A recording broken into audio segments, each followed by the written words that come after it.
Hello, everyone. We weren't ready to talk. This is the real opening. Yeah. Brad and I were talking about top secret information. Top secret information. Welcome to the July 2023 Community Showcase featuring Bradley Ellis. Kingdom Hearts, Final Fantasy. Yeah. Get them out of your system now. It's your chance. Yeah. Then you get a 6-month reset. Yeah. Get your hot takes out. That's right. Yes, $10 and up patrons. I don't know why I'm wearing these right now. $10 and up patrons. You get to... Holy shit, it's a special guest. Just kidding, there's no special guest. It's Huber. It's Huber. Oh, yeah. In a while. Bye, Huber. $10 and up patrons. We got your written submissions. We got your artwork, your photos. We got your videos. And we have an audio submission. Ooh. You'll never guess by who. You will guess. Woo! All right. We're going to alternate here. We're going to start with our written submissions first. And kicking it off will be Brandon K. Gang. Let me shut the door. Just so they don't hear us yelling. Yeah, we'll shut it slowly. Yeah.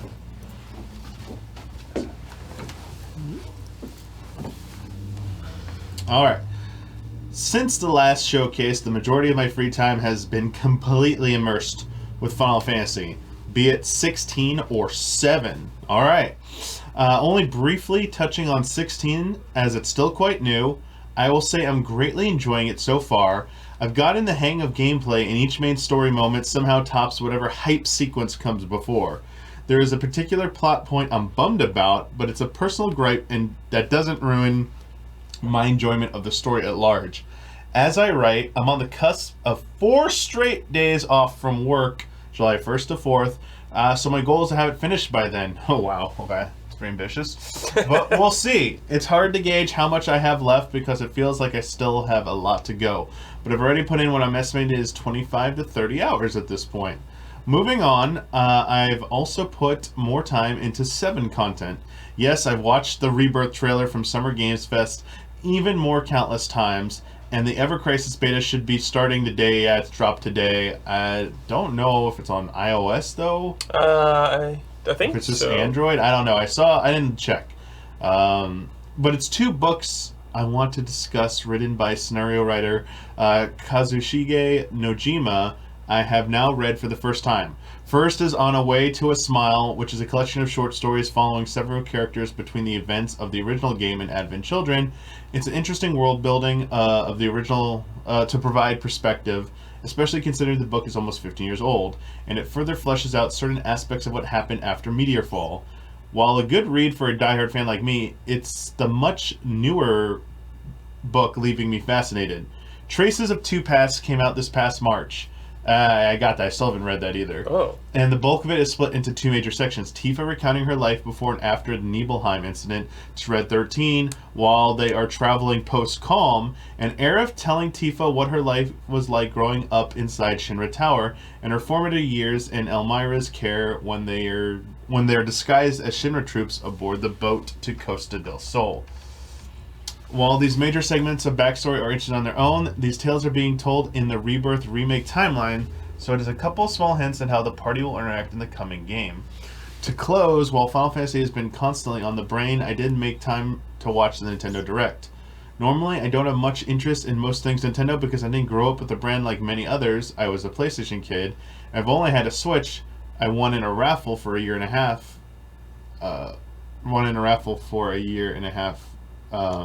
That's all they had the Switch for. Yeah, I guess a year and a half. Yeah, okay. However, one announcement grabbed my attention: Super Mario RPG. After hearing so much praise for the original throughout the years, being intrigued with that Square Nintendo partnership, this is the first time in many years I'm finally anticipating a first-party Nintendo game. Keep it up, 2023. There you go. Super Mario RPG.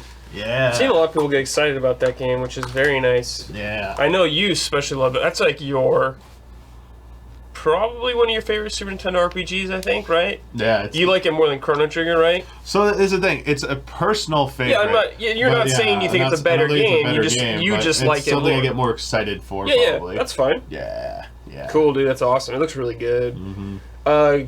Brandon, taking the deep dive into Final Fantasy right now. Good lord. Yeah. Do your thing, though, dude. I Enjoy. respect it. I haven't read any of those short story things. I think I have both, and I have the one that talks about has Leslie and the K word girl, Kyrie or Kyrie. Kyrie, yeah. Yeah, but I think they were written before remake actually came out. So I don't, and they're actually, because they're told in Advent Children's time, like in the time of Advent Children. So it'd be after the events. Well, I guess. Yeah. I don't know how it plays out. We'll see how it plays out. But I have to finish that one too. Yeah. At some point. Yeah. All right. Next one from James Davey. All right, James. Do you want to take it? Oh, sure. Hey, Dummy and Brad. I know it's very hard not to talk about Final Fantasy 16 with the two of you, so I'll get to it. Do you two feel it should be Game of the Year over Tears of the Kingdom? Okay. I understand right. you two may not want to down. answer such a systematic question at the jerk should, but it has been wondering whether size does matter.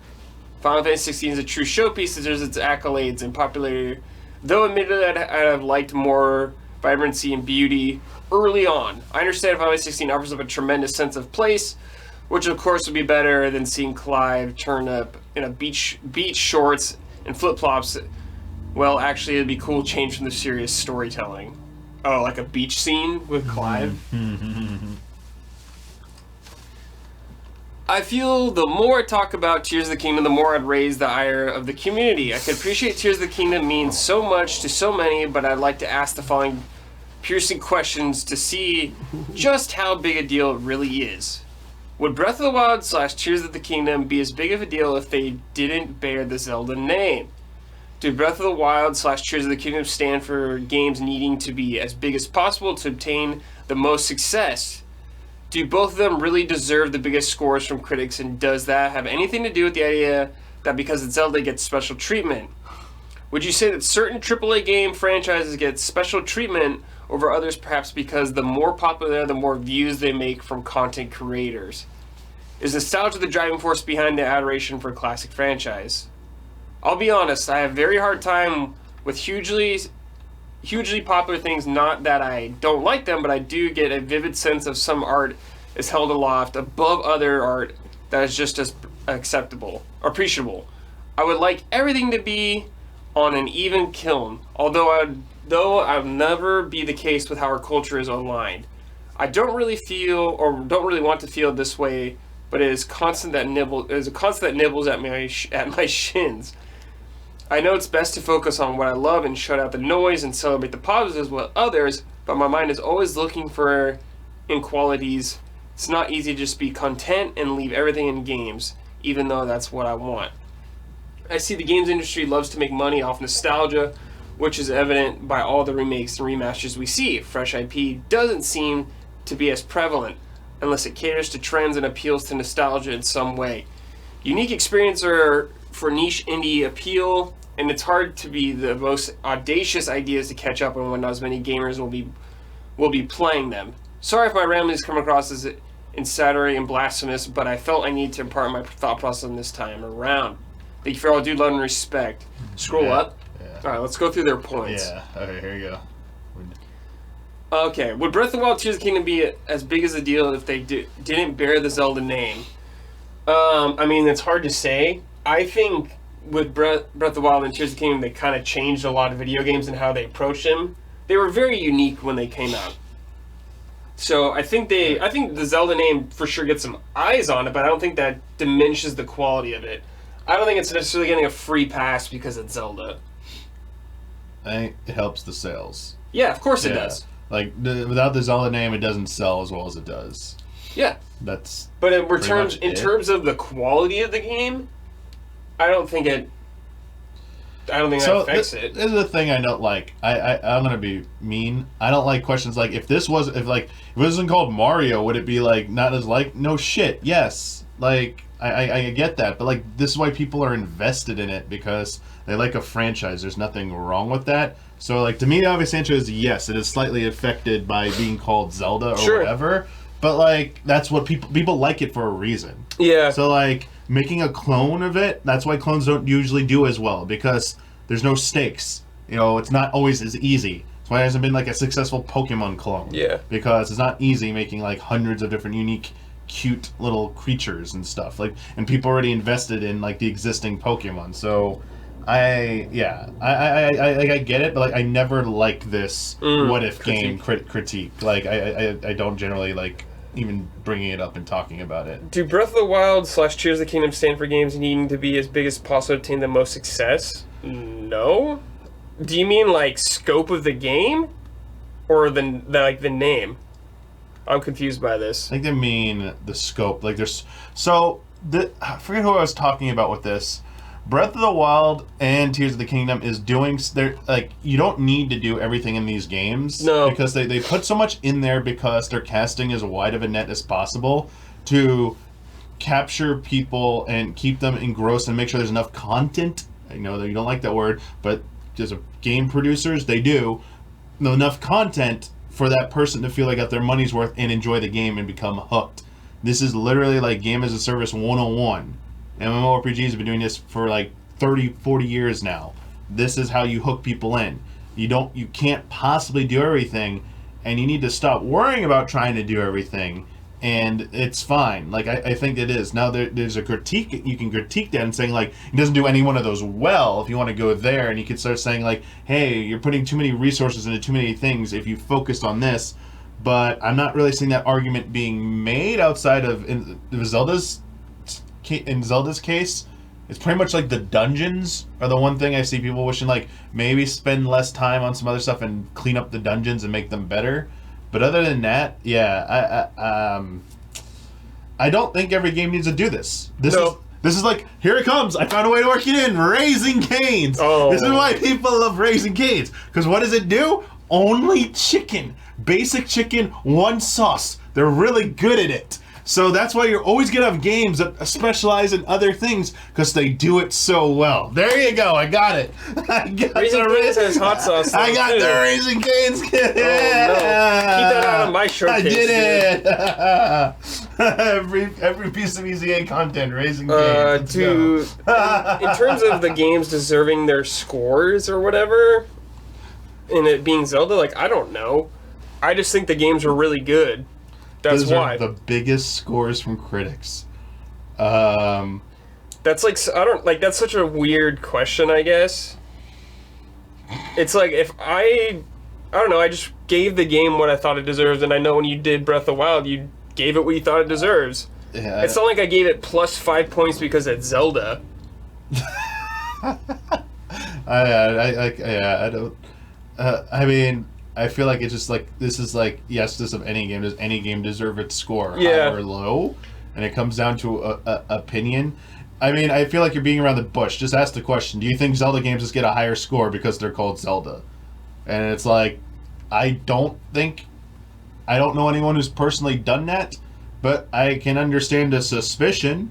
You know, but like, I think that's all it is a suspicion. Like, maybe, just, deal with it. It's like, it's an issue. It's your bias against something. Just recognize that, like, you have biases, that I don't like this franchise. Why is it getting such high scores? That's upsetting me. Like, that's fine. It's okay to feel that. Just don't go on like Twitter and start fighting with people and stuff. Like, starting console or series wars or shit like that. Yeah. Would you say that certain AAA game franchises get special treatment over others, perhaps because the more popular they are, the more views they would make for content creators? Okay, that is only a legitimate consideration, considering where we are now with like content creation in terms of the Twitch YouTube era. I don't think any large-scale, old-fashioned, traditional media outlet ever legitimately did shit like this.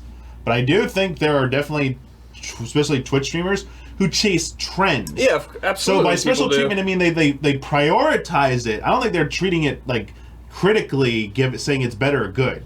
Twitch streamers will say whatever the heck they want about a game. Like, they'll be like brutally honest, unless there's no unless. They're just doing it. But the unless part I was gonna say is like they're focusing so much on it because it's chase trending. That's all it is, and that's more hyper relevant today than ever it was because of the immediacy of content creation.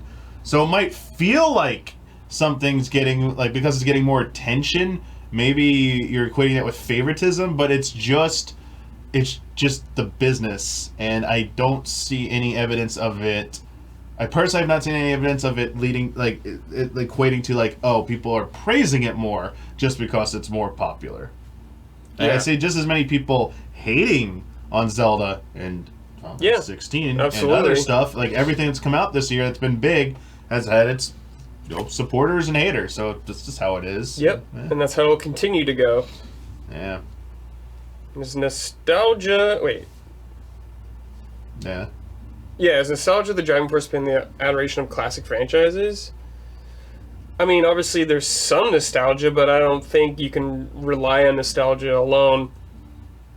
If your game was still bad and it was a Zelda game, people would be saying it's a bad game still, no matter what. Now, you may think some Zelda games are bad that others don't, but I guarantee you if they released a buggy piece of shit or something, like a 3 out of 10 game, people would give it a very bad score, even if it's Zelda.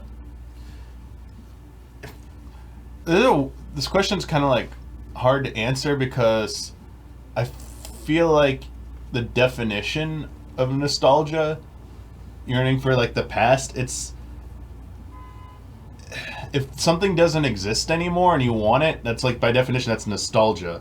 But in the case of Zelda, it's not doing what it had been doing in the past. It's doing something different. Right. In fact, I'd say the people criticizing Zelda for not being Zelda are the ones maybe who are the ones letting, like, nostalgia drive. That's the driving force for them wanting something other than Breath of the Wild and Tears of the Kingdom. But, like, the adoration of classic franchises, like, to be classic, you had to have existed. If in calling something classic means it existed for a long time. So looking back, like, when I look back at anything probably Twilight Princess at that point, isn't that, like, nostalgia? Like, by definition, like, oh, I love The Link to the Past. Oh, I love Ocarina of Time. Like, those are old. Those are classics. That's nostalgia. So, like, for a series, like, a series been around long enough, it's just by definition you are being nostalgic, thinking about old enough entries. So I don't see it, like, this seems like intrinsically linked. So I feel like this is, like, a trap question here. I guess with some things, Damiani, I could say, sure, nostalgia can affect things and be legitimate, but I also think people can ignore good things about it and just say it's nostalgia. It can go both ways. Just depends on the person. I feel like this question, are you trying to ask, is nostalgia driving force between the adoration of current games in a classic franchise? As in, like, people are so excited about Tears of the Kingdom because it has Zelda and people having fond memories of Zelda. And that? Yeah. Sorry, I'm a little confused, but sure. Hopefully that gave you It's something. okay. Sorry, Yeah. we're not trying to be, like, rough or anything like that, I guess. But I'm just trying to explain our point of view. But thank you for the question. We appreciate it. Our next one comes from Maddie, Unexpected Enemy, with another blog entry. Howdy, allies. Now that we're more than halfway through the year, it's time to pause, reflect, and make some sort of attempt at creating a top 10 list for 2023. Man, they're really trying to get us to say our game of the years, aren't they? I've been making top 10 lists for my blog since 2017, but back in 2022, I decided to do a top 20, 10 honorable mentions, along with the traditional top 10 picks.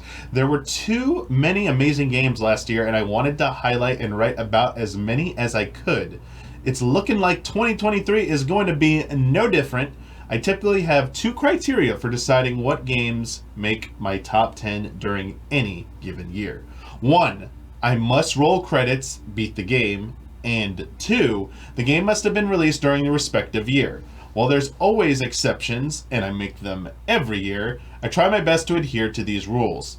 Similar to Easy Allies and other independent gaming outlets. I like how, I'm just gonna, sorry, like I say, it literally says similar to Easy Allies, parentheses, Easy A. It's like, thank you. Thank you. Thank you for, and other independent gaming outlets. I also create fun secondary categories like my favorite game of 2023 that didn't release in 2023, favorite remake remaster, or how did this get made award, for example.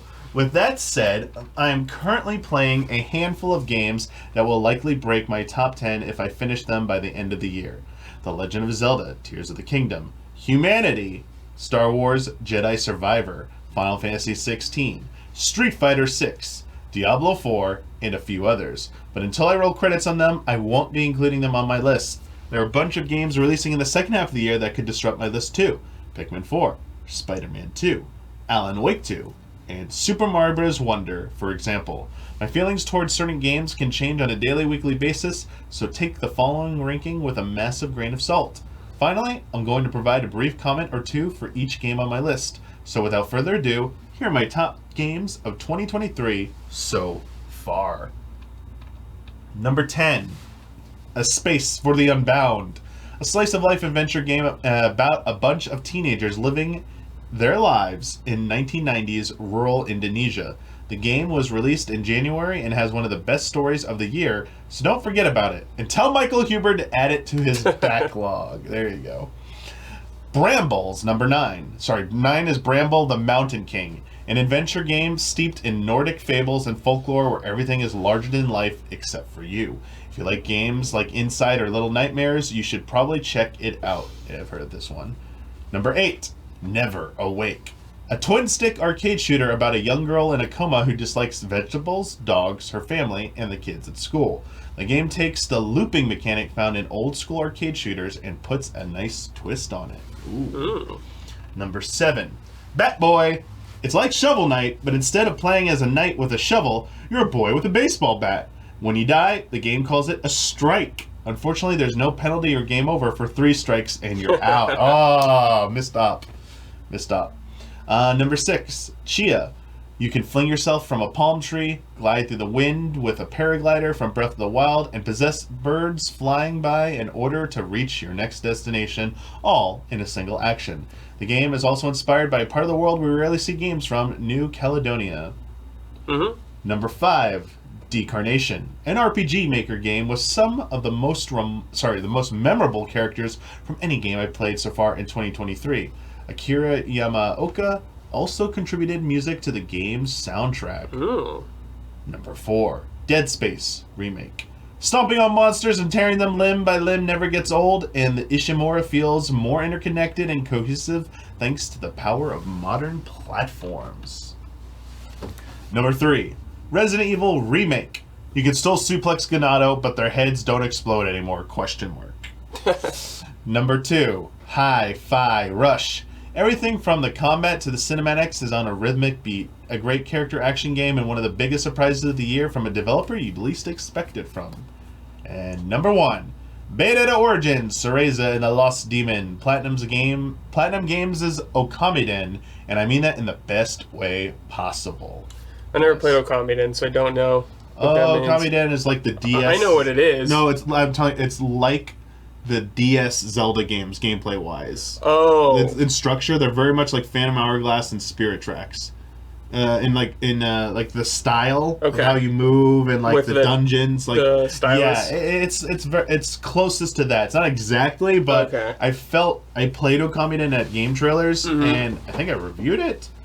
I either reviewed it or did a preview for it. I played a lot of it, and it felt the most like Phantom Hourglass Spirit Tracks. They felt very close. Okay. But yeah. Okay. All right. Thanks for that list. All right. Now we got Joe Caruso. Here we go.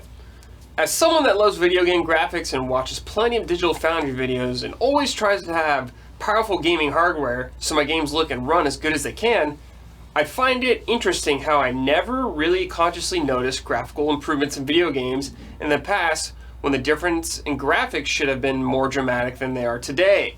For reference, I'm 38 years old, and reading old video game articles or magazines or hearing other people roughly my age talk about how impressed they were with the graphics when they first saw a Super Nintendo game makes me feel like an unobservant child. The jump in visuals from the 8-bit to 16-bit generation was huge, and yet I don't recall feeling like I was seeing an upgrade. I think I mainly noticed that the SNES controller had more buttons than the NES controller. Once again, I don't remember even noticing how much smoother the average game looked when jumping from the N64 to GameCube. I mean, just look at the difference between Rogue Squadron and Rogue Leader, or Final Fantasy IX to Final Fantasy X. Other people apparently noticed and could pinpoint out these differences, but I didn't. I can think of plenty of instances where a particular video game's graphics blew me away, such as the pre-rendered backgrounds in Resident Evil Remake, or the lighting and shadows in Splinter Cell, or the cutscenes in various Final Fantasy games. It's more like I wasn't even initially aware of the generational leaps in technology. Is that it? Okay. Perhaps the reason is because I wasn't even aware of the existence of frame rates or resolutions back then, or because I did not have side-by-side comparisons, but I imagine the same limitations could be said for other people people my age. What I keep getting hung up on is that the other gamers noticed that these generation leaps when I didn't. Am I crazy? Maybe I'm misremembering being unimpressed, or everyone else is misremembering being impressed. In the end, it's not like any of this matters, but I wish I could have been older and more knowledgeable back then to really appreciate the revolutionary upgrades in technology that were happening right in front of my eyes. The silver lining is that the murkiness of my memory makes me treasure every old video game article or YouTuber reminiscence about gaming past. I definitely didn't remember or think about frame rate as much way back in the day. Yeah. Frame rate's one I didn't start thinking about till probably like 360 PS3 era, where 60 frames started to be tossed around as a thing. Same with like resolutions. Yeah. I wasn't really until high def. Until HD started coming out. Like, so terminology wise, I wasn't thinking about that. But I have to say I'm on the side of what they don't see, which is that I remember NES to SNES being a giant leap, and at the time seeing that I was like, oh, this looks way better. And N64 to GameCube, I remember, oh, this looks way... When GameCube arrived, I was like, oh my god, finally Nintendo games look as good as everything else. It was like, the one time in history you could say that other in 3D was GameCube. It's like, Nintendo games look as good as anything. Luigi's Mansion, man. The last time. When they did the shot of him opening the door, just his hand, it looked so good. Yep. So I do remember those differences, but... To be fair, more recently, I feel like there have been the technology has been improving, but I have not been seeing it as clearly as I used to. Example was going back and looking at some of those Danny O'Dwyer unearthed videos or tapes he's been uploading to his YouTube channel. Some of the Xbox 360 footage, like there was a racing game. I don't know if it was Project Gotham Racing or what it was from like 2006, 2007. And like you can tell it looked at that time, it probably was mind-blowing looking, because I remember everything on 360 looking really good at the time. But you could clearly see how much it doesn't look like, how much current games look way better than that. But in my mind, since the 360 era, games have only gotten marginally better, but they actually have gotten a lot better. So that's where it's like I'm starting to like not notice as much. Whereas I feel the older days of games, for me, it was easier for some reason. I'll use the bathroom real quick. Sure. Fill the dead air. All right. Back, Chad. All right. I could, yeah, I'm curious what else they have. I think, was one of the videos? What was the one video I was watching? I'm trying to remember the last time I was watching. I was watching a handful of them. Yeah, I'm curious that, like, I saw someone say from made some of the tapes are from, like, GameStop. Not GameStop, GameSpot. I'm curious, like, if they're able to ever reveal all the tapes came from. That I'm very curious about. Yes, there were tapes like game trailers, but I don't know if any of those are them. Maybe they still have those here. Actually, I don't know. There were definitely video, like every place had them, like G4 had them, GameSpot had them, IGN had them. All like the big outlets from the 2000s had those types of tapes in some capacity. So, be very interested. The other thing was like there were always these the demo / like preview disc. Back in the day, preview code was on disc or like physical media. It wasn't like digital. A lot of shit now is just digital. They don't send you physical anymore. It's just like codes for everything. But back in the day, it was physical. And those stuff was technically supposed to be destroyed, but I'm pretty sure not all of it was. So I'm pretty sure that stuff is out there somewhere. I mean, people probably have them. I mean, sure. I saw on eBay people are trying to like there have been debug units that have been on sale. Like I always like follow the Nintendo ones because like those ones, I was always curious, but those always are so expensive. Oh, Nintendo debug units? Yeah. I was like, man, I'd like to get my hands on some of those, but Nintendo collectors, you can't compete with that. Mm-mm. Don't have the funds, man. Absolutely not. Yeah. Oh yeah, like Retro Mags has all the Nintendo Power issues. Yeah, I like found them like many. They were very much a lifesaver. In like the 2010s era because that's when they started. Like some point they started in there, and yeah, like immediately like subscribed to them. I was like, oh, thank you. I don't have to like track down physical issues anymore. They didn't have everything at the time, but like over a few years, they got like all EGM, all Nintendo Power, all that good stuff. Next one comes from Robert Lee. Good day, Mr. Ellis and Mr. Damiani. I hope you're doing well today. I am. Thanks to the Microsoft Rewards program, I was able to get Final Fantasy 16 for £20. Good old Microsoft helping me buy PS5 games.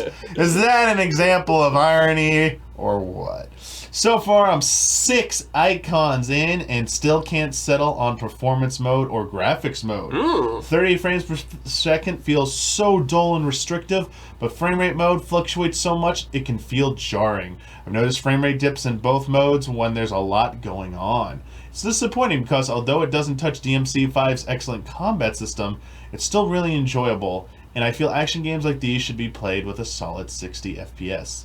Visually speaking, 16 ranges from whoa to meh. Some scenes look absolutely breathtaking, while others look very basic.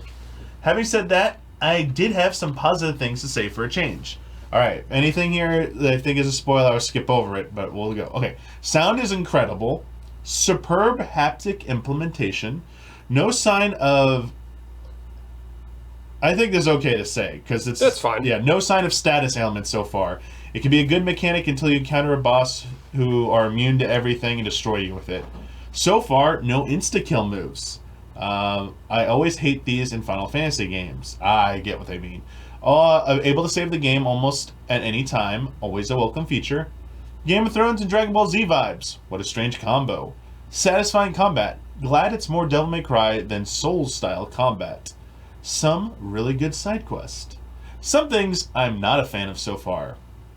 As epic as the icon battles are, I have not enjoyed any of the fights so far. Clive moves too slowly in towns and cities. I would just like to say and comment on that, as someone who's used to a sprint button in 14, it was driving me insane I couldn't just hit a button and make him sprint. So I'm kind of with you there. Bullet hell and AoE attacks to deal with. Some seem impossible to dodge. Can I say get good? Those are like story mode difficulty 14 raid bosses. Lack of weapon and armor choice. Unskippable cutscenes during boss fights. Had the same issue with FF7 Remake. On a replay, on like second playthrough, yeah, it's a little bummer. I've been spending all available free time playing Final Fantasy 16. The only thing that has stopped me in my tracks is mysterious monsters! I'll probably drop just about anything to watch that show. I'm sure there's still a lot to discover in this game and hope it keeps getting better. How long did it take you guys to get through the main story? On a separate note, Eli's here now. Like 56 hours? Yeah, I think my time was 55. Yeah. What we did... We 100% everything we could in the first playthrough, both of us. Yeah. Like, we did literally everything we could. And I'm on my way to a western island. Me too. In the MSQ. Oh wait, I'm there. On Final Fantasy mode. And I'm at 71 hours total playthrough. Yeah, I'm on that spot. Okay. On a separate note, I went back to Baldur's Gate 3 early access before FF16 came out. It'd been around 2 years since I last played this, and it just reminded me how enjoyable this game is. Oh, you better enjoy it for that 100 hours it's going to take. My only real experience with D&D was watching you guys play tabletop escapades on game trailers and Easy Allies. I really love those shows. If early access is anything to go by, this game is going to be a massive time sink. Yep, they said 100 hours, 150 hours, like 200 plus completionists. Buckle up. It's a good thing there are no more games coming out this year after this one. Yeah, sure. What are the chances of a one-off Easy Allies D&D show? High, because that was an incentive that everyone made. So that will happen. It will happen at some point, Robert. Yeah. So, love and respect, yeah. Hey, Robert, thanks for writing in. Appreciate it. I'm very excited for Baldur's Gate 3, Damiani. I haven't played any Baldur's Gate game, but I played a lot of Divinity 2, which is the same developers, and I thought it was excellent. Oh. So I'm looking forward to hopping into it. Yeah, I've never touched any of those games. It's asymmetric, so you're out. Yeah, I saw that already. Yeah, you're out. Yeah, I saw that. But you can do it co-op, Damian. You can play with a friend. All right, next one comes from Level Capybara. All right. Hi, Damiani. Hi, Brad. Hope you and the crew had fantastic 4th of July with food and fireworks aplenty. I had a chili dog, dude. It was sick. Chili dog, nice. Gotta get a hot dog / chili dog or whatever, man. Gotta do it. Or it's illegal, actually, so you gotta do it. Wait, what? It's illegal if you don't have a hot dog on the 4th of July. Oh, I didn't have one, so I'm in trouble. Shit, dude. Yeah. Oh, you're a vigilante. I had a salad and soup for lunch. Cool. And the only place that was safe, like open late enough when I wanted to go, was like McDonald's across. That's right, dude. McDonald's is pretty American, so it was pretty funny because it wasn't as crowded as I thought it would be, but also there was like a group of teenagers in there that were like causing mayhem. Oh shit! I felt bad for the staff. I was like, yikes! All right. Damn. All right. Say, remember Tears of the Kingdom? You know, that Zelda game that came out 2 months ago? I was playing it last night. Feels like yesterday that a sequel to The Legend of Zelda Breath of the Wild was currently in development, and that was all we really knew about the game for years. Then in May, just like that, Tears of the Kingdom went from, how could they do a direct sequel, possibly live up the groundbreaking legacy of Breath of the Wild, to, oh, like that, cool, that was fun. Hey, what's Final Fantasy up to? In all seriousness, though, I had an absolute blast with Tears of the Kingdom. I loved its revitalized and expanded open world. I loved its superb soundtrack. I got a kick out of its ridiculous crafting system. And I adored its cute new characters. Pen, the news reporting seagull, anybody? Love Pen. Yeah. But my favorite thing about Tears of the Kingdom was actually something that got carried over from Breath of the Wild. The horses. And not just any horse, but my horse. I got my Breath of the Wild horse back. Yeah. This was my #1 wish for Tears of the Kingdom. But it was the #1 wish. Wow. But it was one that seemed to have a 0% chance of coming true. After all, Nintendo totally upheaved all of Hyrule. Why spare my horse? But with faith unwavering, I ran to the nearest stable, and as soon as I touched the ground, when the stable keeper didn't recognize me, I feared the worst. But when they double-checked their records, I was elated to see every stallion I had bonded with in Breath of the Wild come back in action. I wasted no time reuniting with my very first Breath of the Wild horse, Prim, feeding her all the apples I had on hand and riding through Hyrule's freshly scoured landscapes with reckless abandon. That reunion was one of the jolliest gaming moments I had in Tears of the Kingdom, or in any game I've played so far this year. No matter where Tears of the Kingdom lands in the great GOTY debate of 2023, it'll always be a serious GOTY contender and the only outlet besides these that matters, my heart. That's all for me from this month. And a wise news reporting seagull once said, "Soar long." Yeah. Love and respect, loving Capybara. Very interesting. I did appreciate the horses coming over. I wish some more stuff carried over. I appreciate having 3 opponents now. But it was very nice. It was a nice touch that I did not expect, honestly. So, kudos, Nintendo. Wait, is our social media Master Mode players had to abandon your horses? What do you mean? I played on Master Mode. Maybe the horses from Master Mode didn't carry over? Oh, yeah, I didn't grab any horses in Master Mode, so that's fine. Oh, good. I'm glad I didn't take any horses from Master Mode. I'm glad I did it all on standard difficulty. Like my horses. Yeah. Our next submission's from Tierju Engi. Hello, Damiani and Brad. Just writing this time since I'm still on my Japan trip with my nephew. Nice. It didn't start well because 1, it's still the rainy season and forgot about it, and 2, forgot JR Pass documents at home and they only arrived today. It's like passports. Mm. So today, July 5th. So we've only done short trips to avoid spending too much on transportation. Just coming back from Osaka, riding while on the Shinkansen bullet train. Spent all day at Universal Studios theme park and totally botched the Super Nintendo World part. Oh, Japan Rail. Thank you. Forgot the Japan Rail Pass documents. That makes sense. Thank you. Thanks. Tried to find a ticket for it, and once we did, it was basically an hour and a half before closing, so we only managed to ride the weird Mario Kart AR1, and the waiting time was 70 minutes. Ooh. Okay. So it was like half your time you had. Yeah. Well, actually, no. If it's only 90 minutes, then that was like more. That's like only 20 minutes left. Yeah. Yikes. Well, things don't always go according to Keikaku. Just need to make another trip to enjoy the food and sightseeing there before the vacation is over. I'll post some travel pics next month. Have a nice day. Nice. You mean like food from just in Japan in general? Although food at Super Nintendo World, Dawn has insisted it's very hard to get in there, even here in the U.S. So yeah. One of the things I'm like still worried about when we go in September. That it'll still be too crowded even on the September day that we won't get to enjoy the food. Zandius, thanks for the resub and howdy. All right. It's time for some images, so let me get us switched over here. Recently in Tokyo, and I went to a place selling From Software jewelry and other merch. Damn, dude! Sick. I want some From Soft jewelry. Yeah, send Brad From Soft jewelry. Send me the jewelry. Alright. This is from... Am I good to go? Yeah. Okay, this is from RF Switch. Greetings, Damiani and Brad. I fucking love Tears of the Kingdom. And you know I'm serious because I rarely swear in a showcase post. That's true. Rather than bore you with tedious feelings about the game, I'm just going to show you how damn pretty it is with a bunch of screenshots. Alright, here we go. Let me get these images going. So first one. I took this at the beginning of the game. Post-tutorial, I've never seen a more beautiful sunrise in any game. Very nice.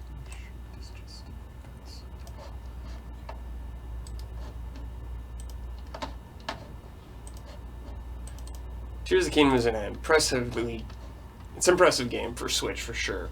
Alright, here we go. Right after that, I took a picture of Hyrule Castle. The real reason is the storm cloud in the distance because it looked incredible. Yes. That draw distance, baby. Gotta respect it. As soon as I saw this, I knew something bad was gonna happen. I was only right in that I was not expecting it. Very nice. The tower.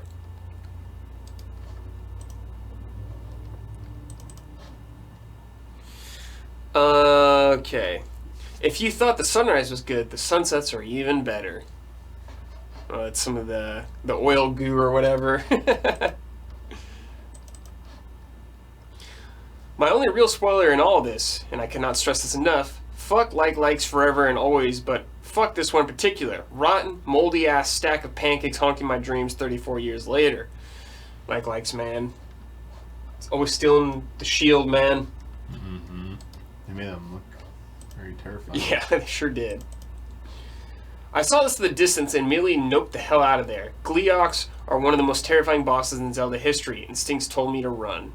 Yeah, Gleeoks are intense. I just killed that one last night. No, yeah. I'm really happy they brought him back. There wasn't a cheese spot for that one, so it was actually the only one that was kind of challenging so far. No cheese. Yeah, but all the king ones I had cheese strap. I figured out, made them really fucking easy. While this is a shrine solution, it's not a spoiler without context. I'm posting this one because the fire spin is incredible looking. Yeah, I remember that shrine. That was fun. Man, the shrines are so sick. Yep. I did that one like last week, I think. Oh, really cool. And I tried doing it a different way first, and I was like, wait a second, like, no. So there's another one that's sort of like this, but involves, instead of putting flame things, it's fans. Mm-hmm. And, yeah. I thought it seemed obvious. It's an obvious answer, but I tried something that was too obvious. Like, oh, they thought of that. That's not the right answer. And then I was like, oh, then I was like, oh, yeah, good. The depths are amazing to explore, and it feels like such a unique and alien environment, especially for a Zelda game. Yeah, the depths are really cool. Gotta love the depths. One last shot of the landscape. The views in this game are awe-inspiring. Even with Switch limitations, this game is gorgeous. Yeah, it's an impressive game. Okay. Thank you for letting me show these off. I hope you guys had as much fun with the game as I have. I think this might be my favorite Zelda, and I do not say that lightly. I definitely want to see more screenshots people have from the game at some point. Anyways, back to the depths I go. Love and respect, RF Switch. P.S. The tarot cards that represent Sarah Knight is the Queen of Wands. She has many tasks to work on, including being a chat mod, working on 2 comics, working on an art project that comes her way working on an art project that comes her way, and everything else she does. But the card represents accomplishing multiple tasks with optimism and positive energy. PPS, with this post, I have now posted to all of the showcase categories at least once. I am now truly the patron saint of the showcase. Wow. Very impressive, our Switch. There you go. Thanks for sharing those screenshots. Very nice. If only Easy Allies had achievements. If only. Like Nintendo. We get before Nintendo. Nah, we beat Nintendo. And we can copyright it and make them pay us. Alright, now next set of artwork / images comes from Lodius. Hi Damiani and Bradley. For some reason, Brad's appearance on the showcase seems to align with me going on holiday. Last year, I went to Norway on a cruise, and this time I'm writing this as I'm waiting for my flight back. I remember those. As I'm waiting for my flight back home from my native Sweden, Nice. where I've spent some time seeing family. I went over there in time for midsummer, which is celebrated big over here. Normally it's like 15 degrees Celsius and rainy. That would be nice. But this year it's closer to 30 and sunny. Yeah, nice and hot, huh? Flying into Stockholm, it's a bit of a After flying into Stockholm, it's a bit of a drive to my cousin's house where I was staying. But since the weather was so lovely, I didn't mind one bit. It must be nice driving through that scenery. The biggest reason I went over there, the biggest reason for why I went over, though, was that my cousin just had a baby. Hey! Or his wife, I should say, had a baby. So I tried to help out as much as I could around the house whilst also seeing family that lives in the area. On the second day, we went into town to get some supplies and decided to have an ice cream by the world's biggest Dalahorse. You can see them all over in the area, obviously normally a lot smaller, as they are a symbol of the country of Dalarna, and it's quite cute. As it was so warm, we later decided to head out with the baby and family pet to a large lake, which is actually an old mine which is filled up with water over the years. So despite it being warm and close to the surface, if you go deeper, it's freaking ice cold. Oh. Dang. We also paid a visit to my aunt and uncle's house, which lives in what I would consider some of the best countryside of Sweden. Yo, that sounded nice. My uncle is into racing and recently bought a kit car and built a Super 7, which I was lucky enough to go out in a drive-in. Cool. It was one of the sickest driving experiences of my life. Like a go-kart, but with 190 horsepower, and I was still shaking for like an hour after driving it on the bendy country road. Sick. Later in the week, as the weather changed and got a bit more rainy, we went to a moose rescue park and got to feed and pet some moose, which were pretty sick. In the evenings, me and my cousin spent the time drinking whiskey and building Luke's speeder from episode 4 in Lego, as you do when you both are huge nerds in your 30s. It may have all sounded quite casual, but it was one of the best holidays in a long time. And I want to encourage everyone that has family that you get along with to show them some extra love this summer. Now, it's time for me to board my plane back to the UK. See you all next time. Love and respect, Sebastian Hall, aka Lodius. Yeah, let's check out these images from the trip. Very jolly trip. I like that a lot. Alright. Oh, there's Oh, the wow, that drive. looks beautiful. Yeah. It's like Gran Turismo. Yeah. That low battery is stressing me out, though.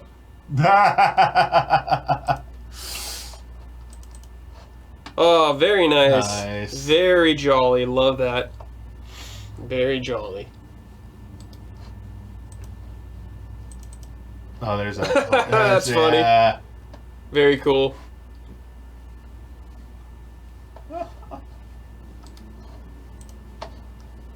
is that lake. Oh. Yeah. Looks very pleasant. Then we got... Oh, dog in the water. Awesome. Doggo in water. Love that. Dog's probably pumped up. Dog is hype. Oh, Sick. there it is. That's awesome. Gotta Gotta go fast. Oh, you got some countryside. Look at that. Oh, yeah. Very pleasant. Very pleasant. There's the moose. Mm-hmm. Mm-hmm. Love it. Nice. Finally. Oh, yeah. There it is. There it is.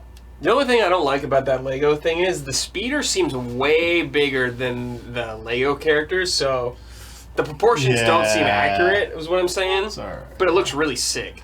Yeah. That's really cool. That's awesome you guys built that. I see the whiskey bottles back there. Yep. Very jolly trip. Glad you had a good time. Thank you for riding Emlatize. Nice. All right. All right, it's from Screaming Argonaut, another mod. Good afternoon, allies. I hope you're doing well and that the summer weather hasn't gotten too ridiculous. We had quite the adventure in Poppleton last month. Weather's pretty good here right now. Yeah. At least for me. Yeah. It all started a few weeks ago when Diana appeared at my house, sobbing. She lost her grandmother's locket while trying to reel in a giant... something. Fish. Sorry. Let's see it. Oh, yeah.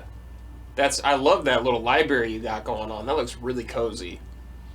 All right.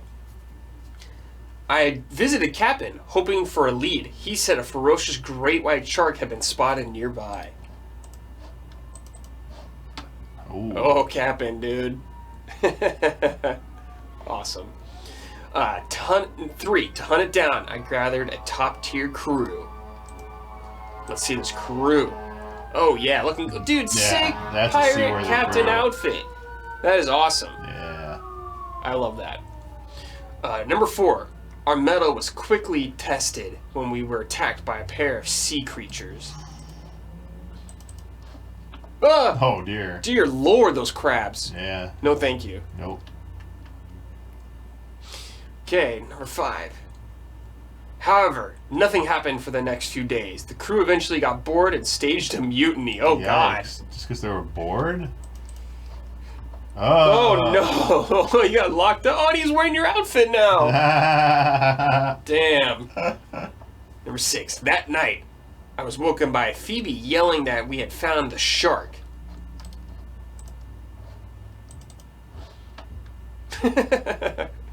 Shark! Number 7. Took hours, but we eventually caught our prey. So did they make you captain again? No, not yet. You don't have the outfit on yet. Oh, yeah, you're right. Oh, that's funny. That's a big great white shark. Number 8. When we returned, we had Boomer carve it up. We ate well, but sadly, he did not find Diana's locket. Aww. There you go. No locket, though, but a nice meal. Number 9. Anyway, the next day I caught a sea bass and found the locket inside. No. Oh, the sea bass ate it. Very convenient. Very convenient. You got a little straw hat, dude. Little Luffy outfit. There you go. Oh, and you get the yeah. All right, and that was June on Poppleton. Poppleton? Who knows what will happen in July? Until then, love and respect, Screaming Argonaut. Nice. Thank you, Screaming Argonaut. Good Very story. jolly Animal Crossing stories. Good check-in. All right. Next up is Sarah Knight. Hello, Damiani and Brad. Hope you are doing well and had a good 4th. Guess what? I got a PS5. Hey! First game, Astra's Playroom. Hell yeah, Playroom's so good. Oh yeah, very good. Very good. Gotta say, probably one of the most jolly games I've played. Then I played Intergrade. Yes. And I've completely forgotten how fun Remake is. It makes me even more hyped for Rebirth and the craziness that's ahead. After that, I played Stray, and speaking as a cat mom of 2, I was completely enamored with it and teared up a little at the end. Now, I'm on Final Fantasy XVI, and I'm having a blast with it thus far. Side note, I wrote that sentence before I finished the demo and then purchased the game. I'm now filled with emotions that range from happiness to sadness. Game of the year, maybe? Really looking forward to what the game has in store later on. Anyways, for this month's showcase, with all of Chapter 1 of my webcomic, Pantheris now... let me reread this. Anyways, for this month's showcase, with all of Chapter 1 of my webcomic, Pantheris, now, and I thought it would be fun to show some panels from the chapter, as well as a little preview of Chapter 2. Ooh. Okay. I didn't see. So that's the last image. Okay, so the last image is a preview of Chapter 2. Okay. Okay. How... Wow. It's in chat right there. Sarah Knight linked it herself. Oh, I have the images here. But sharing with chat, probably. Oh, sorry. Yes, I thought maybe you were saying I forgot something. No. Sorry, Sarah. Hope you guys continue to stay safe and be awesome to everyone around you. Much love and respect, Sarah Knight. Thank you, Sarah. Let's get those Pantheris images up. It now. definitely was the mod block. It was nice. Yeah. All right, here we go. Ooh. What have we come across Like a here? shady figure over there. Someone's at the table. They're shady. Are they shady? They're wearing a hood. You sure? Oh, look at that. Coming across, look at that. Tapestry. Where the tapestries? Dude, now you're going into a spear action. dark alley? What's going to happen here? Oh, we got a nice little... Ooh, chase rooftop section. chase sequence. I like it. Very cool. Get over here. Oh, look at this. Whoosh. Oh, little whip shit, crack. Yeah. No whip crack at E3, unfortunately. No whip or crack at Summer E3, Game Fest. yeah. No. Thanks, Keeley. Oh, they got their thing broken. Their spear broke in half. Uh-oh. What's going to happen? Oh, no. They got knocked out? Either knocked out or it was all a dream. Yeah, was that a bad dream? Oh, were they drinking a potion? Yeah. That first panel, did they drink something? Told you they were sketch. They went on a bad trip? Oh, cool shot. Dude, that's sick. Coffee's bitter. Of course. It was like more bitter than usual. Oh, okay. I was like, wait a second, that's coffee. I like my coffee bitter too. Very nice stuff, Sarah. Thank Very you. Good, Sarah. Continue to keep us updated. Shout out. Shout out. Thank you, mods. All All right, here we go. This is from Mo Grant. Is this the Mo that calls in? Yes. Excellent. Love Yes. Yes, we're getting another comic update here. Mo. All right. Hey, Damiani and Brad. I'm back with another update from the Lucky 33 crew. June was actually a big month for us because we attended our first convention as vendors. Nice. The con was the Garden State Comic Fest in Morristown, New Jersey. Sick. Oh, sick. We arrived early on Friday to set up our table. It was nice getting a behind-the-scenes look at the local con setting up. Here's a pic of all three of us with our initial setup. I'm the one in the middle. Dude, sick, man. That's what when I think of conventions, setups, like Yeah, Artist that's Alley awesome, and Dealer dude. Hall and Exhibition Hall, this is what I think of. Yep. With Max Axel and the Wild Circuit being a racing comic, we decided to put a Hot Wheels track on the table as a way to catch people's attention and engage with everyone. The track was a huge hit with all the kids that were there. Yeah, that would draw me, dude, if I saw some sick Hot Wheels track right there. That's awesome, dude. GSCF was held at a local sports arena, and our section was actually on a covered-up hockey rink. Ha! It was definitely a little Oh, yeah, chilly you can on see Friday while we were setting up, but it wasn't too bad when the room was filled with guests once the con started. Awesome, yeah. Yeah, you can see the boards, dude. You can see the boards, yeah. I love that. Here's a better shot of the table itself, as well as a few close-ups. Oh, sick, dude. That's awesome. There's the Hot Wheels track, dude. Sick. All right. Okay, here we go. Here at the con, as the con went on, we ended up rearranging the table, and this was the final setup. Dude, you got Gundams on there too? Wing Zero specifically? And I see Heavy Arms, the Endless Waltz version. Awesome. Okay.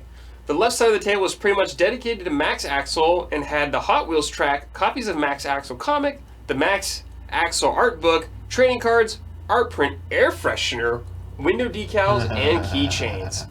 Our artist JR also sent us some of his fan art prints to sell, and we had his Gundam prints on display as well. Yo, those Gundam prints are very, very nice. On the right side of the table, we had copies of issue 1 and 2 of the New Luminaries, copies of variant covers for issue 2, issue 1 of Astronauts High Schooler, of issue 1 of Astronaut High Schooler, some Lucky 33 bumper stickers, and a set of Power Ranger prints that JR also sent us. The centerpiece of the table was a huge portfolio book of the initial inks from the New Luminaries. Looks awesome, dude. Love it. There's a close-up of it. Oh, yeah. Sick, dude. This was really special for us to show off because the first issue was inked by hand by JR, and we had never had a chance to see all the original inks in person ourselves. With his art being incredible as it is, just having it out in the middle of the table was a major eye-catcher. We had a blast being there. Not only was it great talking with new people about our comics, but we also made a bunch of friends with other creators who had tables near us. It was truly a memorable experience, and we can't wait for our next one. Thanks for everything as usual, guys. If you want to see more con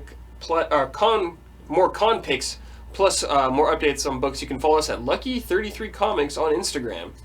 Very sick, Mo. Love that. That's super cool, dude. One of my favorite things, we used to still go to like anime conventions, was like the artist alley area. Yeah. Always like the coolest parts. Where did we go? Fanime Con. San Jose. Yeah. That was pretty fun. Yeah, they got if they still do it the same way, they like Artist Alley gets its like own section, which is pretty sick. Yeah, I'm sure the Anime Expo one was crazy. Yeah. With filthy anime. Yeah, I don't think. Yeah, not. Anime Expo was a little out of hand, but. Next up is from Pixelated. Hey allies, in May I showed the mini WWE Championship belt I 3D printed thanks to winning the Izay Discord Wrestling Channel's predictions for WrestleMania. Next up was AEW's Double or Nothing. It was time for a title defense, and defend it I did. Alright, here we go, Pixelated. Okay. Oh, with your interview. This time around, Discord member Kristen G. Rosario had an AEW title pin up for a reward.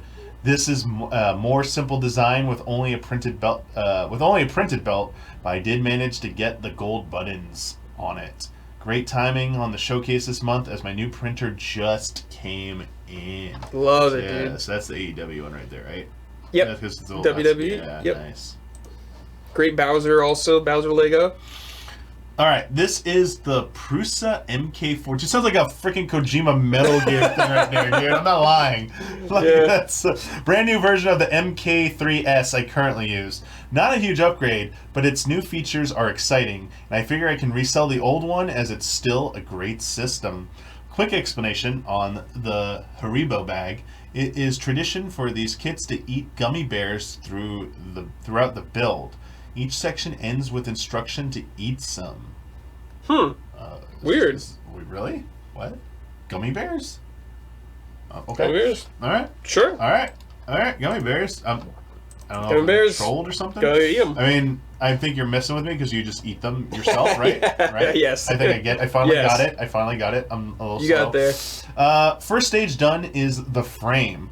The design is called i3. It is fully open sourced. Okay. The source. 4. Next is the X-axis. 95% of all orange and black plastic parts in this kit are 3D printed. Prusa runs a large farm of their own printers to make these parts in-house. And because it is open source, you can download the models for all these and print them yourself. Sick. Here is where it really begins to take shape. The X-axis has been mounted and the Z-axis the X-axis has been mounted on the Z-axis assembly. Okay. I'm learning 3D printing stuff here. Yeah. Dude, look how calm. This is so insane, dude. Looks like I thought you're building a computer. So I caught these pictures when I'm downloading. I thought you were building a PC. Literally thought, oh, we're gonna build a PC story here, part 1. No. This stage is the extruder. This is where the extruder. This is where the plastic filament is fed through and melted. Whoa, dude, melted. Oh, I don't have a picture. That 8. sounds advanced. So I don't have a picture 8. We'll have to see if I can find it. Picture 7. This is called the LCD stage. As we've installed said LCD control panel. Perhaps more importantly, this is where almost all of the wiring is done. So let me see if I can really quick find that. Got some cool stuff on your shelf, I see. Is that the Seinfeld Lego set? Or is that like Friends or something? Give me a sec. Images. Pixelated. Alright. Let me go to your set of files. I'm searching to see if we have an extra photo. Yeah, I went to the Stand by, chat. So I can compare that. So that's this. Yeah, that's it. There's no. I think we're missing one here. I might have. Yeah, 1, 2, 3, 4, 5, 6, 7. There's only 7 images on here. 7 bats. And it said 8, so I'm not seeing an 8th one on here, unfortunately. Yeah, sorry. Carry on. All right, we finished by installing the heated print bed and the Y-axis under it. We're done. Maybe next week I'll show off some of the stuff I printed in the past, and now with this new printer. Love and respect. All right. Very sick. Cool. Very intense, dude. 3D printing is so insane. Yeah, oh gosh, yeah. I don't think outside of movies, I've never seen like a personal one in use. So that's pretty cool. All right, this is from the Soul Crusher. Hey, Brad and Damiani. Like many others, I finished Tears of the Kingdom and had a great time. I'm about 125 hours. I finished 116 shrines, lit up about 56 light roots, and found 133 Koroks, adding up to about 52% completion. Somewhere on the internet, I had seen someone recommend using the Pro HUD mode, which removes pretty much everything from the HUD. Decided to try it out from the start, and it was the right call. Because of the clean UI from the Pro HUD mode, I ended up using the Switch's screenshot button quite a bit. Just wanted to share a few of my favorite shots. Viewer warning, there should be no major spoilers for the following images. Love and respect, the Soul Crusher. I am also a Pro HUD enthusiast. I am someone who thinks there's way too much in the game, and I just like having That's okay. point me in the right direction. You can just play how you want to play. Yeah. It's too much clutter for me personally, so I always have it off if I can. As I'm used to having 14, so I'm like, I get it. It's like, I get it. I mean, Xenoblade has a worse UI. I wish Xenoblade. I mean, it does, and I like using it, but yeah, Xenoblade's the one. I also turn off the shrine beeping. That one I do like because it's useful. Because I did the light routes first, and now I'm trying to find the shrines, and so I'm pinpointing it. And even though it beeps, some of them have been a challenge to find because I'm like, wait, on top. Oh, it's underneath somewhere. I'm like, great, time to go find a cave somewhere. Yeah. That's a great shot. That is a good shot. Very similar to the also the RF switch shot from earlier. Like they both. It's a very when you like first get to the ground and you just like start going to Hyrule Castle. Yeah, it's very impactful. Yeah. Can't help but take a screenshot.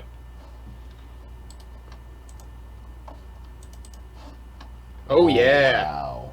The blood moon. The blood moon is rising. Bloodworth laughing somewhere. You had to say my name.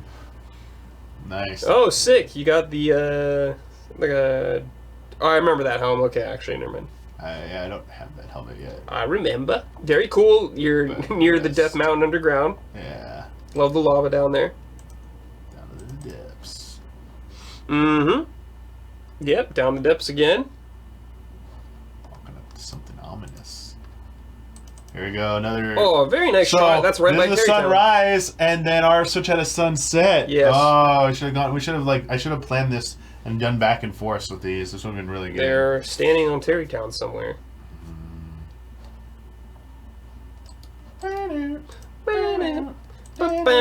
Oh shit! Got some of the gliding set. I see. And super good. It's gonna look so good running on Switch 2. Yeah. Hopefully it runs better. Nice. Going up the waterfall Yeah, I like is that. sick. That was a fun thing. Yeah, I love swimming up the waterfalls. It's awesome.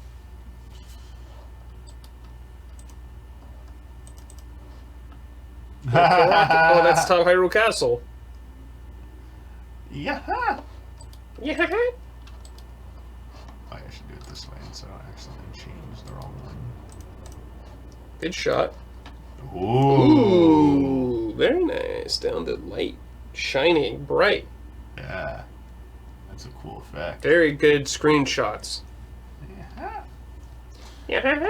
Yes. That is our last image submission. All right. Which means it's time for some headphones because we are going into our audio and video section. Alrighty. Let's see what you all got. Our lone audio submission comes from, you'll never guess it, Kevin Gillet. Kevin Gillet. Hello, Brad and Damiani. Okay, the Tears of the Kingdom exclusive period of my life is over with the story finally finished. My gaming time is now shared between going through the roughly 2/3 of Tears of the Kingdom I didn't see after 140 hours, according to the post-game stats, and Final Fantasy 16, and trying to get some We Love Katamari reroll. Hell yeah. Ghost Trick and Story of Seasons, A Wonderful Life in there. But really, I'm looking forward to Pikmin 4. Very sick. So for this month, here's my remaking a synth version of Wistful Wild from Pikmin 2 with my beloved Cord gadget for Nintendo Switch. Love and respect. Never played Pikmin 2. Oh. It's on Switch now, dude. I'm hesitant because I've heard of the changes, the 1 and 2, that they took out some like the Duracell battery. Like you're not getting. Oh yeah, for licensing. You're not getting the same Yeah. experience. So I'm like holding. But just like Pikmin 3, which I played the demo for first, I was like, dude, I'm gonna play this whole game. Pikmin 4, I was like, it might be like a roughly 2-hour demo, but like after, I was like, I want to keep playing. Oh shit, hooked Why? I want to go back, and even let you go back to the main menu in the hub, and I'm like, but I can't launch the mission. Sad. Gotta wait. All right, so let's hear this.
Oh shit!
sick.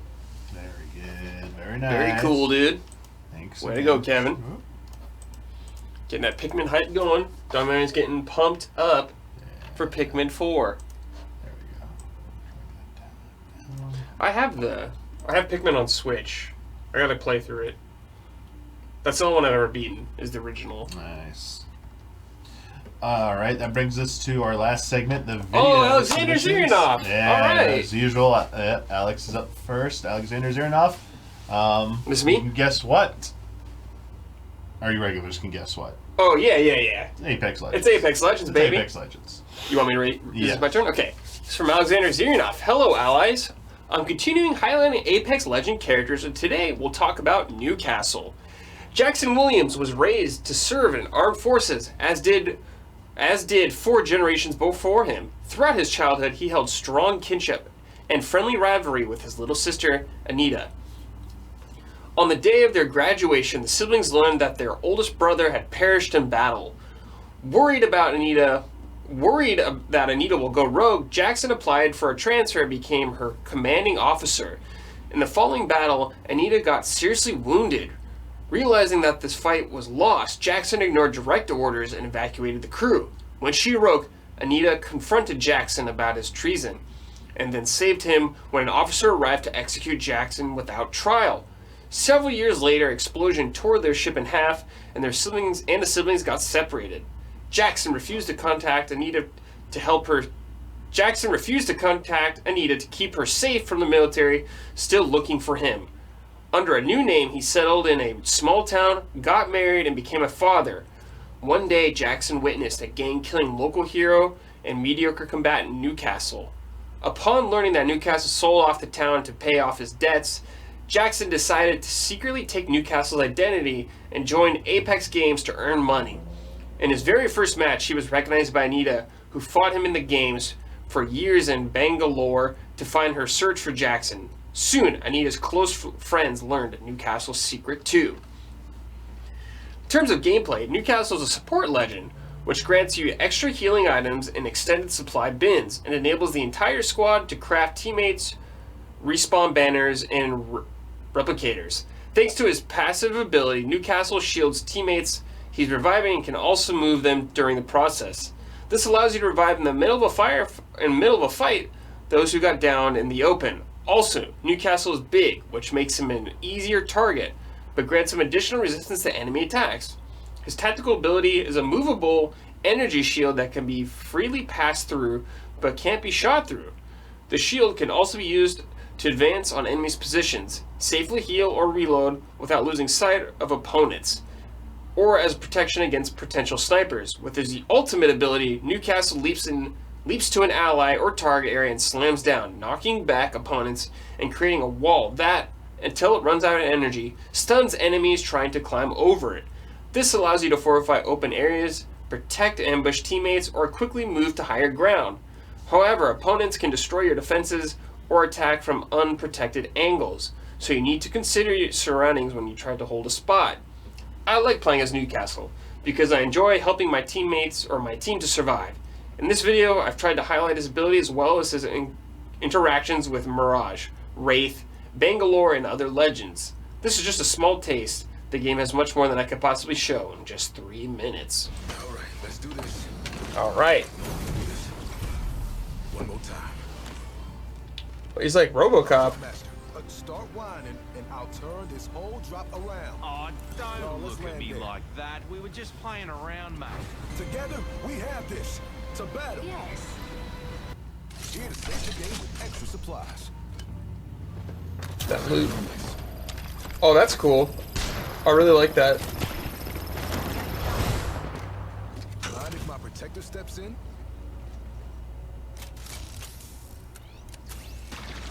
Protectors clocking in.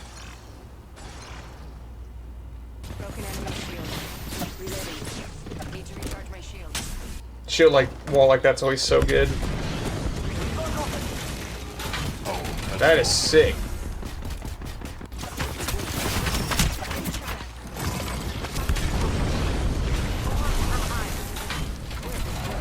Fight on. Good for retreats, yeah. Reloading. You must be proud as punch. Oof. This place takes me back. And I don't want to be back. Reloaded. Recharge me shield. Kill leader.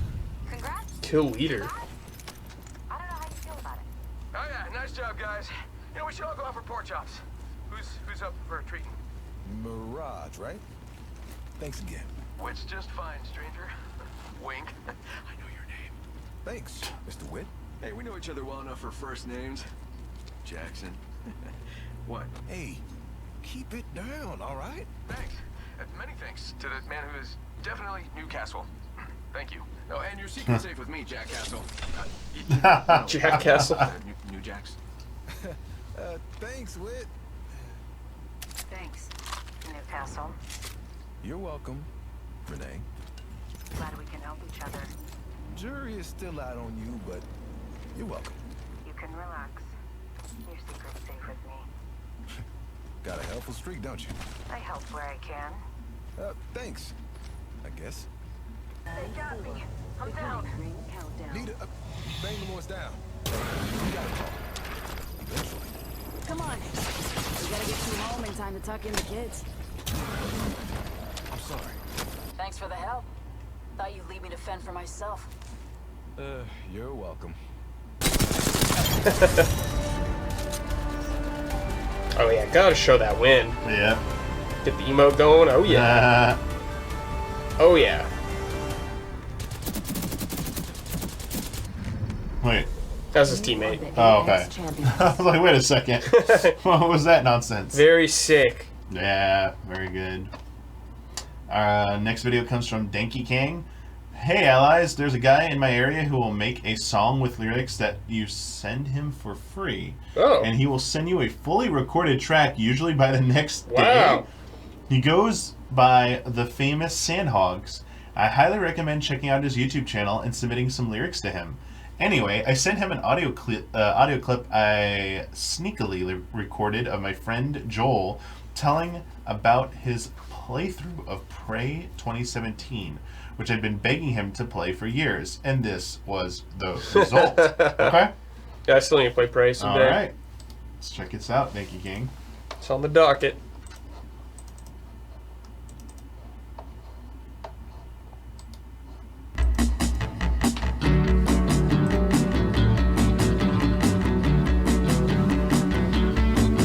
Was a room that was full of like 8 mimics and a bunch of like little mimics running around. It sucked like I did well on it, but I was like, damn, there's a lot of fucking bitches in this place. So kill them all, kill them all.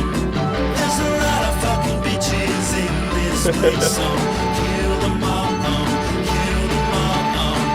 There's like a route to the right that was inaccessible no matter how I tried. I was like, fuck it, I don't give a shit. There was like no panel, new hack or anything. It was just like a door and I was like, hey, not gonna bother with it. Fuck it. Now later on I realized what I was supposed to do, but that's alright. I was supposed to drop down from the room above it and open it from the inside. Oh well, Whoa! whatever, it's fine, fine. But whatever, it's fine. But whatever, it's fine, fine. But whatever, it's fine. But whatever, it's fine, fine. But whatever, it's fine. But whatever, it's fine, fine. That was funny. There was a room that was just full of like 8 mimics and then a bunch of like greater mimics running around. It sucked. Like I did well in it, but I was just like, there's a lot of fucking bitches in this place. Killed them all. There's like a room to the right that was inaccessible no matter what I tried. There's like no panel to hack or anything. I'm sending Huber stuff. I was gonna say, we need to send We're Huber sending Huber stuff. shit to this guy immediately. Yeah! That was supposed to do. I was supposed to drop down from the room above it and open it from the inside. But whatever, it's fine. Whatever, it's fine. That's awesome. Alright, that was pretty good. That was good. Well done, Danky King. Alright. All right, this is from Damon, Radioactive Magic. Hey, allies. I'm back with the second last episode of my YouTube series on Pokemon after a bit of hiatus. I've been surprised lately with the extra kind words people have been commenting on my videos they discover my channel. It's very heartwarming and encouraging. The bump in viewership has been really nice too. In this episode, I designed my own rival character. I will be skipping over the intro, the remainder of what makes a character good, especially a rival, and an introduction of the game design techniques that could help Pokemon a lot, and just show a bit of the rival I made. Go from 857 onwards. Thanks again for giving us the time and opportunity to showcase our stuff. It really can't be understated how awesome it is for you to engage with your community as much as you do. And I hope you all have recovered well from the madness of last month. Love and respect, Damon. Alright, Damon. Let's check out your Pokemon. I'm just going to skip real quick ahead.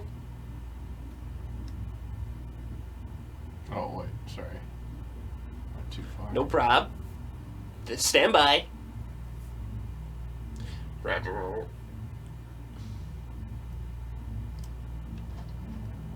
Feel actually antagonized by our villains. Alright, Now, start now. on to writing a rival. Let's begin with a very familiar setup with a boy your age from your hometown called Eli. Eli is kind-hearted, competitive, and is friendly to you and Pokemon. However, he focuses too much on winning and not enough on just enjoying the game of battling between friends. You battle him after you get your first Pokemon and notice his rather passionate reaction whether he wins or loses. The plot marches on as usual, and you are soon introduced to Team Bad Guys. Just like in the Pokemon Red and Blue games, they offer you the chance to join them, and unlike in those games, this time you can actually consider their offer. These villains speak of how their high-ranking members actually have all 8 badges, and how you could be next. Tempting, yes? It's at this point that your choices can start to change Eli's story arc. First, I'll show you what happens to him if you say yes, and then if you say no to joining Team Bad Guys. I'm gonna say yes, or like, you're too young, kid, or you joined need the to go villain. train. Eli, seeing this, says he doesn't need anyone's help to beat you, and walks away. You, meanwhile, find out pretty quickly how terrible they are after they take your Pokemon away and give you just a few Rattata in return because you're not high enough rank for such quality Pokemon. This means that eventually you are going to betray them because they keep screwing you over and giving you nothing in return. Of course, you'll be getting your Pokemon back in the process. The story continues on, and as you run into Eli, you notice he is becoming ever more obsessed with winning. Over time, he starts to make comments about how his Pokemon mustn't be strong enough as they are prone to fainting often. Eli doesn't heal them between battles, but then says phrases like, "You'll get a potion when you get more critical hits." A rather sour turn from his friendly beginnings. You both work together to take down the villains, although he might treat it more as a competition or race rather than as a good deed. Finally, on the way to the Elite Four, you catch him with his Pokemon around him and you see your rival being abusive, calling his Pokemon names, saying they are not good enough. Noticing you, he starts the battle. But this won't be a battle. Because Eli's Pokemon don't fight. Ooh! Instead, they run away. Abandoned. Wow. One by one.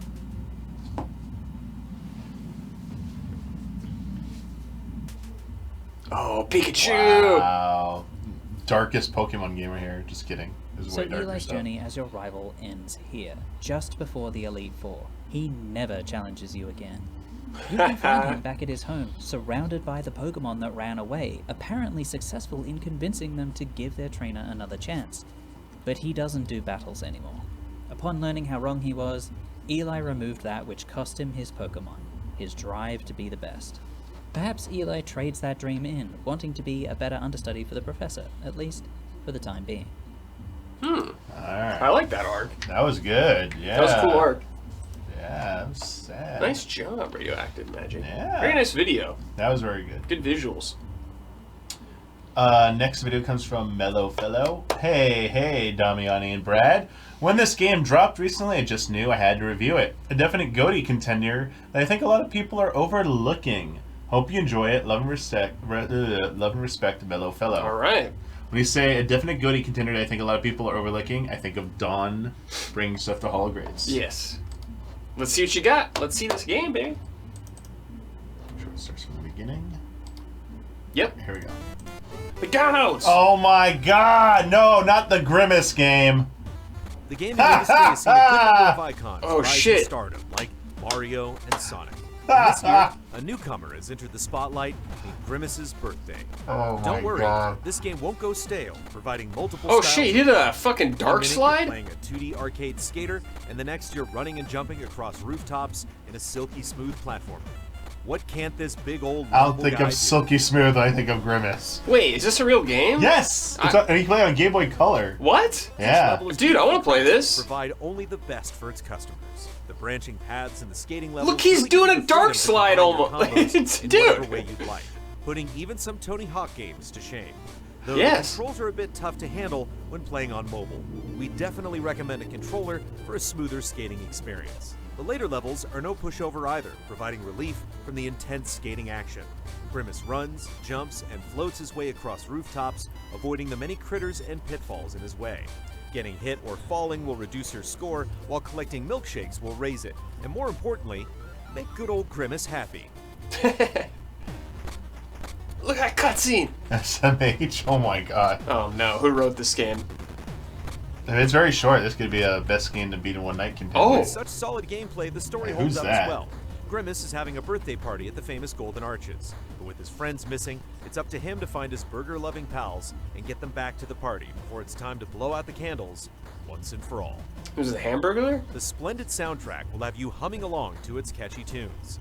It would have been easy to just have one or two songs for the whole game, but not only does each level have its own tune, but so do the different modes, both of which bring something different to the table. Free Free skate. skate allows you to master the art of skating in a more leisure way, while score attack has you racking up your points as much as possible before the time runs out. There's also a hard mode for the most veteran of players. Finally, if that didn't quench your thirst, the game has multiple endings. Choose your so cake. be ready to drive through this bad boy multiple times. Oh shit. What? What? So many amazing What? games have released Dude. this year, and we're happy You to now add get Grimace's birthday cake? birthday on that menu. It's a jolly corporate stunt that sure turned heads and turned our frowns upside down. Upside down. There Until it you is. have the Grimace shake. And I'm loving I'm it, loving baby. it. He made Joe say, I'm loving it. Plus that. That's awesome. Holy That's pretty shit. good. I didn't know this existed. $9.99. The plus marketing, tax. dude. That's pretty jolly. The little Nugget Boys there too. Yeah.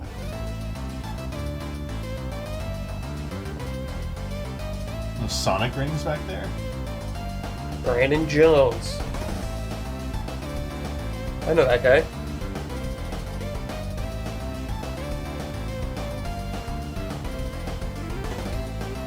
Damn, Brandon really does have the voice of an angel, doesn't he?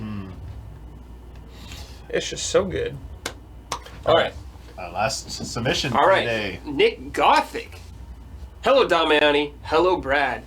I am so sad I missed the last month's showcase, so I could share more videos about the demo scene. For this time, I decided to make a possible controversial decision. For the next 3 months, I'm going to add myself an extra minute of runtime. If there's a hard rule and you don't want to let any more Dom minutes on my part, feel free to stop the video at 3-minute mark. Judging by that, I think Damiani's gonna. Here. All right. The patron rebellion has begun. Patron Rebellion. Here I talk about Boing, a famous demo from the Commodore Amiga. For an entire decade from 1985 to 1995, if you were to ask me what the best computer would be to purchase, my heart would probably answer the Amiga. In that 10-year period, the Amiga was the stuff of dreams. Being able to show graphics, animation, and sound that early Windows computers could only dream of, and wouldn't be able to match until the release of Windows 95. If you were doing any graphics, video, or sound business back in that time and weren't rich enough to buy an Apple Macintosh, the Amiga would have been your computer.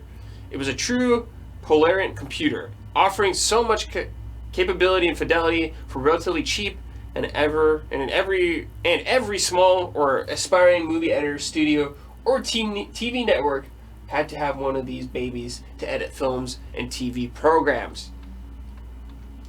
Adding to its reputation as the artist's computer, it's no wonder that while the Amiga was where the demo scene flourished and became, for a short while, relatively mainstream, owing it all to the upgrades from the Commodore 64 and Commodore's users' hearts with the high fidelity. When it was first introduced and the people saw the Boing demo, they couldn't believe it and thought that there was a trick, or that the monitor was hooked up to the VCR, because as the first 16-bit home computer, the Amiga's capabilities were just unimaginable. And in many ways, we still live in the computer era that the Amiga practically invented. Sick. I don't know anything about this kind of area of computers.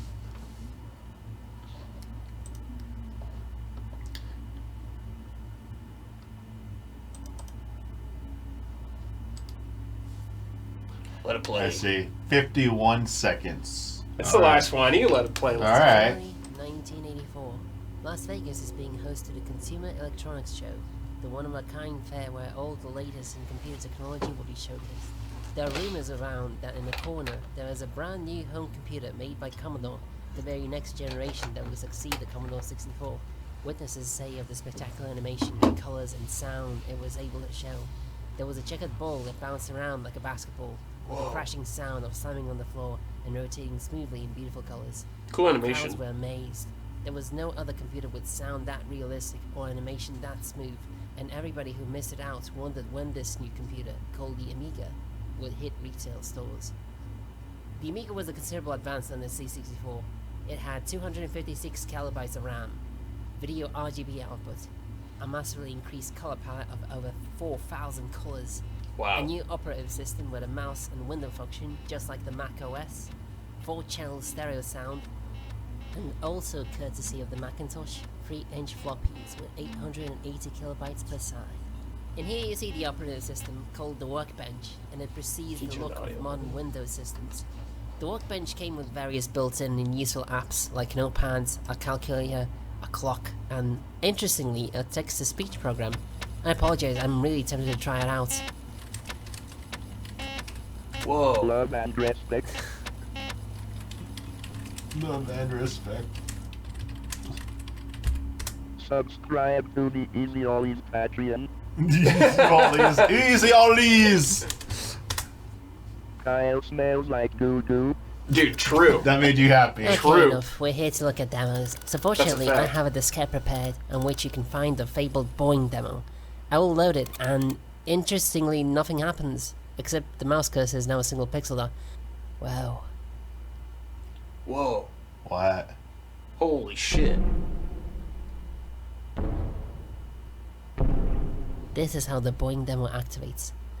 It's sneakily hidden behind the desktop, and is a checkered ball that bounces around. You can use the left and right mouse buttons to pause it or adjust speed.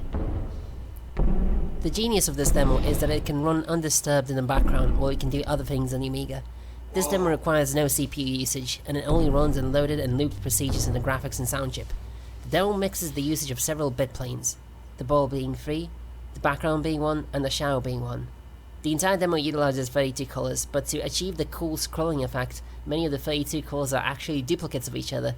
You can see how nearly all of them are either white or red colors. This ball itself actually comprises of 28 palette slots. It's just that 14 of them make one or the other color, and they instead just cycle in a loop.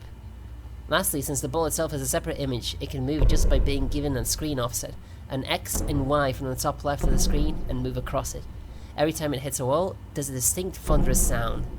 Dale Look explained in an interview that they recorded this sound by taking a toy baseball bat made out of foam and used it to pound against an aluminium garage door, then record the echo and impact from inside the garage. The Amiga was out now to conquer the world, and it truly did, at least in the hearts of the many Amiga hackers and creators who saw it as the ultimate art computer, and would give us an era of many splendid graphics and sounds for years to come. And it began with Boing by Dale Luck and RJ Mikal in 1984 for the Commodore Amiga. Love and respect.